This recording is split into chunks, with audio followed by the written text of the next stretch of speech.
The first time I noticed something was wrong, it didn't feel wrong at all. It felt like care. And that's what made it dangerous. For 5 years, Lyra had been part of our home. She came into our lives when my daughter, Ilya, was barely learning how to walk. From the beginning, Lyra was everything I could have hoped for in a nanny: gentle, patient, and endlessly attentive. She knew how to calm Ilya's cries faster than I could.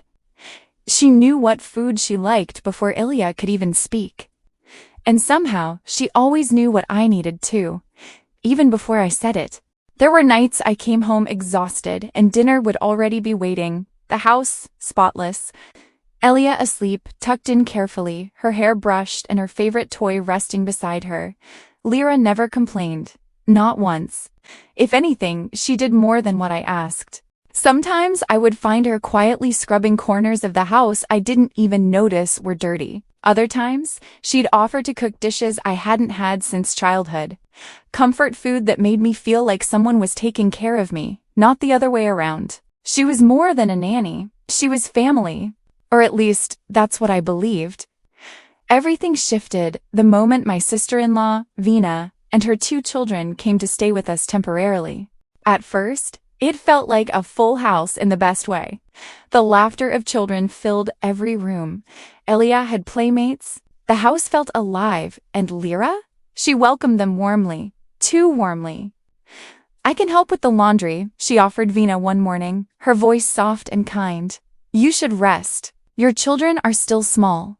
Vina looked relieved, grateful, and I admired Lyra even more for it. But later that night, when the house had quieted down and Vina had gone to bed, Lyra approached me in the kitchen.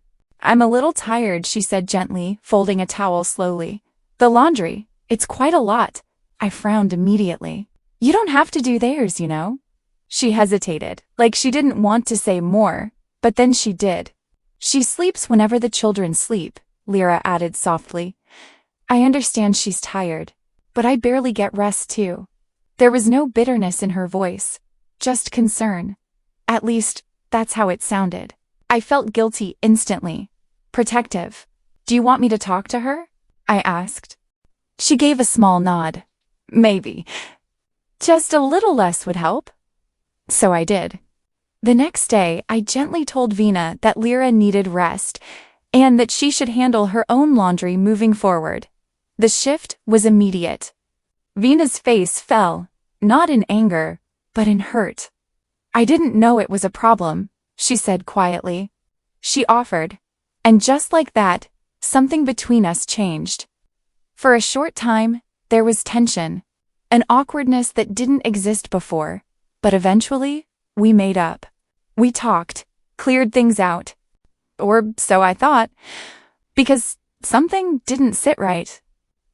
A few days later, I came home earlier than usual, and that's when I saw it. Lyra, standing in the laundry area, folding clothes that didn't belong to us.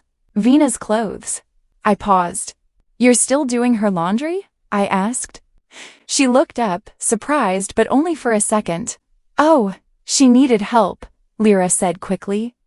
I didn't want to say no. Something about that answer felt off, but I let it go. Until I started noticing a pattern. Whenever Vina was around, Lyra was all warmth and smiles. She would ask about the children, offer help, even insist on doing things for her. But when Vina wasn't there, it was a different story. "She's very dependent," Lyra would murmur while washing dishes. "She should learn to manage on her own," she'd add another time. Always soft, always careful, never outright cruel. But just enough to plant something in my mind. Doubt.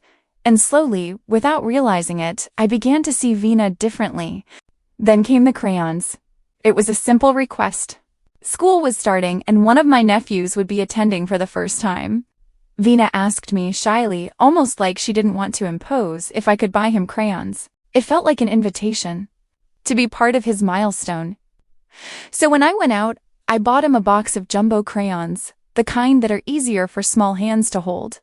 Bright, colorful, perfect for a first day.